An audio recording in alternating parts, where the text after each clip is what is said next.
তো ছাত্র বন্ধুরা, আজকের এই ভিডিওতে আমরা যে বিষয়টি নিয়ে আলোচনা করব সেটা হলো ইম্পারেটিভ ন্যারেশন।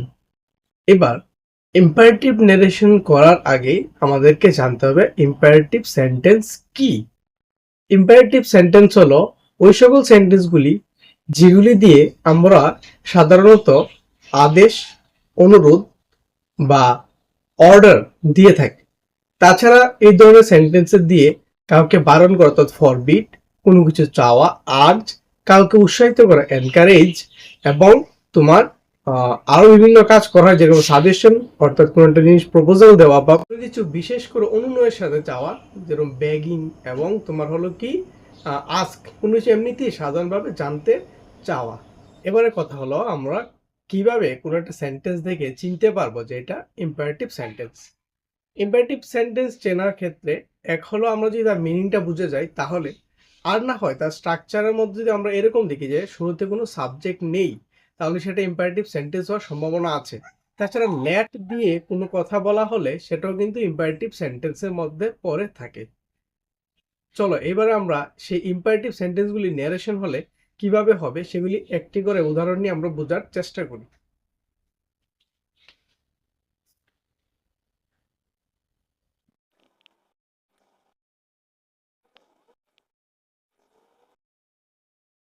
এবারে বোর্ডে লেখা এক্সাম্পলটির দিকে যদি আমরা তাকাই, তাহলে আমরা কি দেখতে পাচ্ছি? এখানে লেখা আছে ঋতু said to me open the door, তারপর বলছে প্লিজ।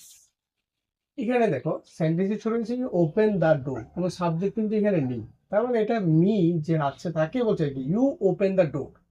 তারপর সঙ্গে বলা হয়েছে প্লিজ। এই প্লিজ শব্দটা দিয়ে আমরা কি বলতে পারি যে সে একটা রিকোয়েস্ট করেছে আমাকে। এবার এই সেন্টেন্সটাকে আমরা যখন ডাইরেক্ট থেকে ইনডাইরেক্ট নিয়ে লিখবো তখন দেখি আমরা কিরকম চেঞ্জ করতে হয়।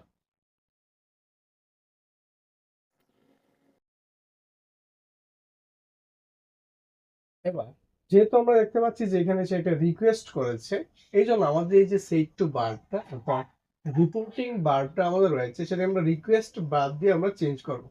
যেহেতু এটা পাস্ট টেন্সে আছে তাই আমাদের রিকোয়েস্টেড হয়েছে, রিকোয়েস্টেড। তারপর যেটা আমাদের লিসেনার আছে সেটাই হবে মি। এবার এখানে এই যে আমাদের কোটেশন ছিল সেটা ওটাকে লিঙ্কে হিসেবে আমরা টু ইউজ করব। তাহলে ঋতু রিকোয়েস্টেড মি টু, তারপর ভেতরে যে ভার্বটা আছে আমাদের, এটা ফার্স্ট ফর্মটাই আমরা এখানে ইউজ করব, টু ওপেন দ্য ডোর। আশা করি এখান থেকে আমরা রিকোয়েস্ট হলে কিভাবে চেঞ্জ করবো সেটা আমরা বুঝে নিয়েছি। এবার চলো আমরা পরবর্তী আমরা একটা অর্ডার নিয়ে সেটাকে আমরা কিভাবে চেঞ্জ হবে একটু দেখি।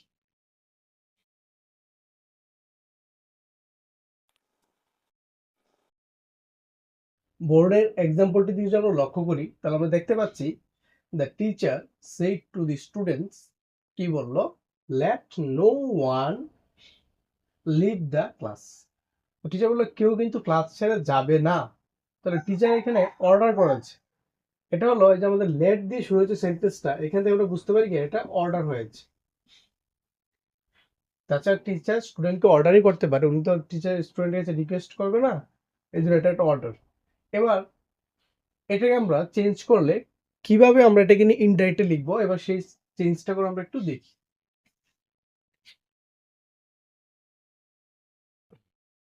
তাহলে আমরা এখানে দেখতে পাচ্ছি যে the teacher said to the students, এখানে সেড টু যে আমাদের রিপোর্টিং ভার্বটা রয়েছে, সেই রিপোর্টিং ভার্বটাকে আমরা যেহেতু একটা অর্ডার করেছেন এই জন্য আমরা অর্ডার ভার্ব দিয়ে আমরা চেঞ্জ করব।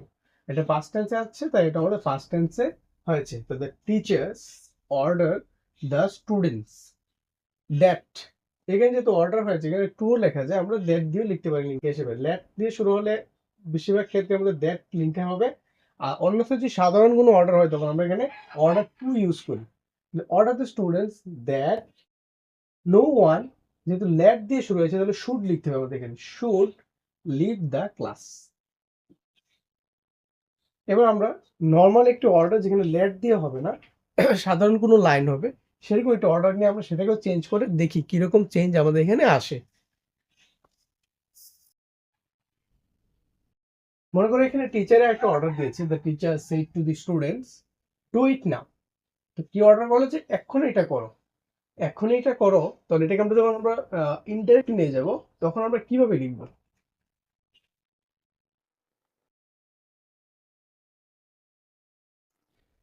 তাহলে এখানে আমরা দেখতে পাচ্ছি যে teacher said to the students, সেমই হবে the teacher order the students.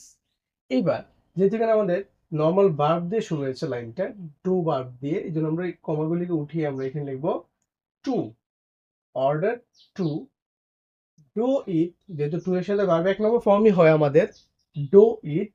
এবার নাও টাইমটা চেঞ্জ হয়ে যাবে, নাওটা আমাদের দেন হয়ে যাবে।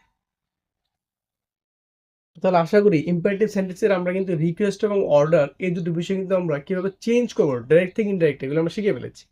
পরবর্তী সময় আমরা বাকি যেগুলো আমাদের রয়েছে advise, forbid, ask, urge, encourage, এগুলিকেও আমরা এক্সাম্পল নিয়ে আলোচনা করার চেষ্টা করব।